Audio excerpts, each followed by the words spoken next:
हे students, इस tutorial में हम फिर से यही चारों क्वेश्चन सॉल्व करेंगे जो ऑलरेडी पिछले क्वेश्चन में हम सॉल्व कर चुके हैं by using completing the square method. इसमें हमें यूज करना है क्वाड्रेटिक फॉर्मूला। तो क्वाड्रेटिक फॉर्मूला को डायरेक्ट यूज करने से बेहतर ये है कि आप हमेशा पहले डिस्क्रिमिनेंट निकालो, यानी कि बी स्क्वायर माइनस 4ac की वैल्यू निकालो, जिसको हम d से डिनोट करते हैं। अगर इसकी वैल्यू ग्रेटर देन और इक्वल टू 0 है तो ही इक्वेशन के रियल रूट एग्जिस्ट करेंगे, तो ही हम क्वाड्रेटिक फॉर्मूला यूज करेंगे। अदरवाइज अगर इसकी वैल्यू नेगेटिव है तो हम फर्दर ये बोल देंगे कि इक्वेशन के रियल रूट एग्जिस्ट ही नहीं करते, तो हमें ये फॉर्मूला अप्लाई करने की जरूरत ही नहीं है। ठीक है, तो चलो मैं सबसे पहले ये पहला क्वेश्चन सॉल्व करता हूं। देखो, ये हमारे पास इक्वेशन है। सबसे पहले आपको क्या करना है कि आपने इसको ax square plus bx plus c is equal to 0, ये जो क्वाड्रेटिक इक्वेशन की स्टैंडर्ड फॉर्म है उसके साथ कंपेयर करना है, और वहां से हम निकालेंगे a। तो a का मतलब x स्क्वायर का कोफिशिएंट, यहाँ x स्क्वायर का कोफिशिएंट है 2, फिर b x का कोफिशिएंट, तो यहाँ x का कोफिशिएंट है -7, और c यानी कि कांस्टेंट टर्म, और वो है 3। तो पहला काम ये।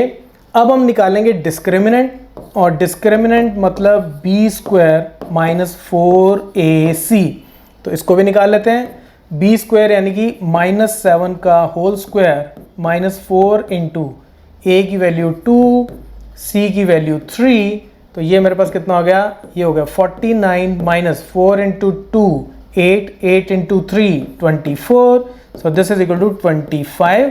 तो d की वैल्यू आ गई 25, और ये ग्रेटर देन और इक्वल टू 0 है, ये पॉजिटिव वैल्यू है, तो इसका मतलब ये जो इक्वेशन है इसके रियल रूट्स एग्जिस्ट करते हैं। तो अब हम क्या करेंगे, अब हम क्वाड्रेटिक फॉर्मूला अप्लाई करेंगे।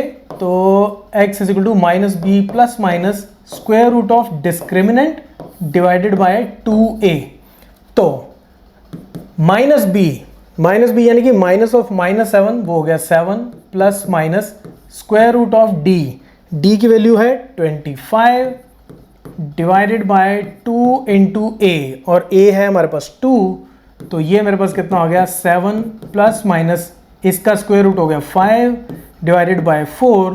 तो x की मेरे पास दो वैल्यूज आ जाएंगी, एक हो जाएगी 7 प्लस 5/4, और दूसरी हो जाएगी 7 माइनस 5/4, एक बार प्लस एक बार माइनस। तो ये 7 प्लस 5 इज 12, 12/4 3, और ये 7 माइनस 5 2, 2/4 इज 1/2, तो 3 एंड 1/2 इज द आंसर। अब आपको एक काम करना है कि x की ये जो वैल्यू आई 3, अब आपने इस वैल्यू को यहाँ पे डालना है, और आपने देखना है कि क्या ये 0 के बराबर आता है। फिर x की वैल्यू को आपने डालना है 1/2, और आपने देखना है कि क्या ये 0 के बराबर आता है। तो ये वेरिफिकेशन मैं आपको बार बार बताता हूँ, ये बहुत इंपॉर्टेंट होती है, उससे ये कंफर्मेशन होती है कि आपका जो आंसर है वो बिल्कुल सही है। इस तरह की कैलकुलेशन में अक्सर मिस्टेक होने की प्रोबेबिलिटी ज़्यादा होती है, तो वेरिफिकेशन जरूर करना। ठीक है, let's now move to the next question.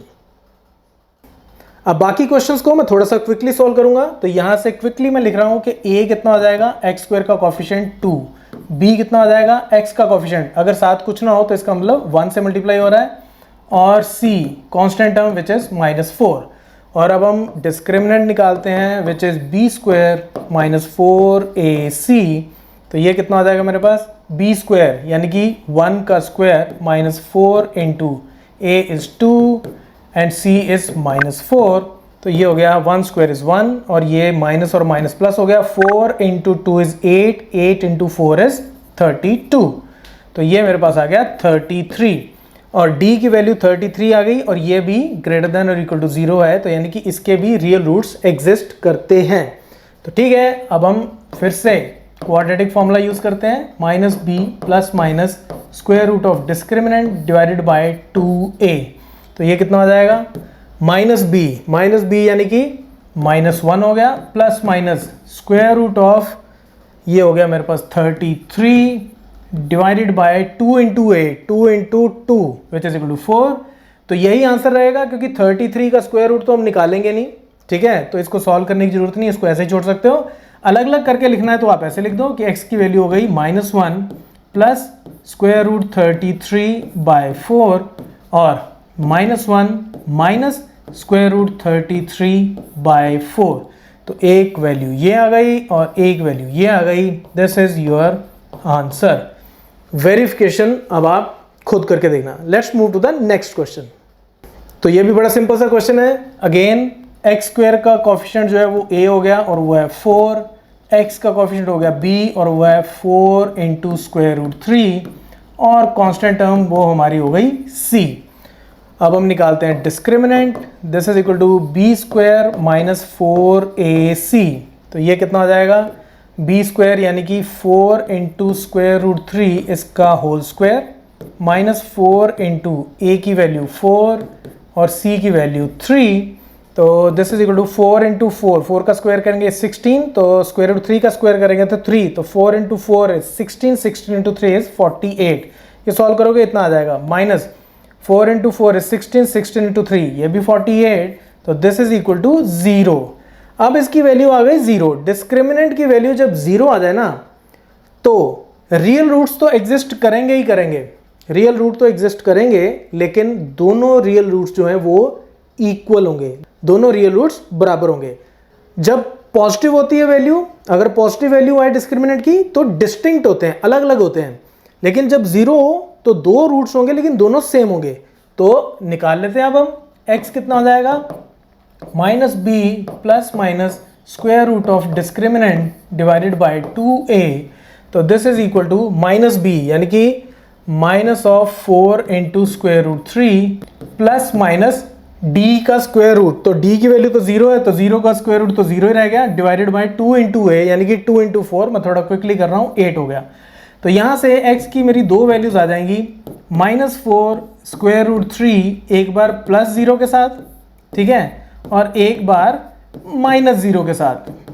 तो चाहे प्लस 0 कर लो चाहे -0 कर लो तो कोई फर्क तो पड़ता नहीं। तो ये कितना हो गया, -4 स्क्वायर रूट 3 डिवाइडेड बाय 8 और ये भी हो गया -4 स्क्वायर रूट 3 डिवाइडेड बाय 8। ये यहाँ पे कटा 2, ये भी यहाँ पे कटा 2, तो वैल्यूज आ गई माइनस स्क्वायर रूट 3/2 और माइनस स्क्वायर रूट 3/2। तो अगर आप देखोगे तो दोनों वैल्यूज जो हैं वो क्या है, इक्वल, ठीक है। तो जब डिस्क्रिमिनेंट की वैल्यू 0 हो तो आपके जो रूट्स हैं रियल रूट्स होंगे लेकिन इक्वल होंगे, ठीक है। Let's now move to the next part. तो लास्ट पार्ट भी बड़ा आसान है, सेम वैसे ही करेंगे। इसमें भी a हमारा कितना हो गया 2, b कितना हो गया 1 और c कितना हो गया 4 और उसके बाद discriminant b square minus 4ac। So this will be equal to 1 square, मैं थोड़ा क्विकली कर रहा हूँ, 1 माइनस 4ac यानी कि 4 इंटू 2 इज 8 और 8 इंटू 4 इज 32। मैं थोड़ा क्विकली कर रहा हूँ और ये हो गया -31। अब यहाँ पे जो डिस्क्रिमिनेंट की value I -31, it is less than 0, तो ये नेगेटिव वैल्यू आ गई। और जब नेगेटिव वैल्यू हो डिस्क्रिमिनेंट की तो रियल रूट्स एग्जिस्ट नहीं करते। तो हम ये लिखेंगे दिस इम्प्लाइज देयर एग्जिस्ट, इसका मतलब होता है there exist no real roots of given equation. तो इसका कोई रियल रूट एग्जिस्ट नहीं करेगा। देखो इसमें मुझे पता है अक्सर बच्चों को कंफ्यूजन होती है कि क्यों नहीं एग्जिस्ट करेगा, तो मैं ये भी समझा देता हूँ। देखो क्वाड्रेटिक फॉर्मूला होता है x is equal to minus b plus minus square root of discriminant divided by 2a। अब स्क्वायर रूट ऑफ डिस्क्रिमिनेंट हमारे पास कितना है, डिस्क्रिमिनेंट की वैल्यू आई -31। अगर मैं सिर्फ इसके ऊपर फोकस करूँ, मान लो इसको मैं y लिख देता हूँ, y कोई एक रियल नंबर है, ठीक है, और y is equal to square root 31। तो इसका मतलब क्या आ जाएगा कि y square is equal to कितना हो गया -31, है ना। तो क्या कोई ऐसा रियल नंबर एग्जिस्ट करता है जिसका मैं स्क्वायर करूं और मुझे नेगेटिव नंबर मिल जाए? किसी भी रियल नंबर का स्क्वायर करूंगा या तो 0 होगा या पॉजिटिव होगा, नेगेटिव नहीं हो सकता। तो इसीलिए जब डिस्क्रिमिनेंट की वैल्यू नेगेटिव हो जाती है तो हम कहते हैं कि ये जो इक्वेशन है इसका कोई भी रियल रूट एग्जिस्ट नहीं करता। अब इसका मतलब क्या है, इसका मतलब ये है कि ऐसा कोई भी रियल x एग्जिस्ट नहीं करता जिसको मैं यहाँ पे पुट करूँ, जिसकी वैल्यू मैं यहाँ पे पुट करूँ और मुझे 0 मिल जाए। तो ऐसा कोई नंबर एग्जिस्ट नहीं करता जिसको मैं x की जगह पुट करूँ और मुझे जीरो मिल जाए, ऐसा कोई रियल नंबर एग्जिस्ट नहीं करता, राइट? तो ये होता है इसका मतलब। तो अब अगर आपको ये वीडियो अच्छा लगा है तो इसको आप अपने फ्रेंड्स के साथ शेयर जरूर करना, right? So that's it from this tutorial, keep watching मैथमाफिया।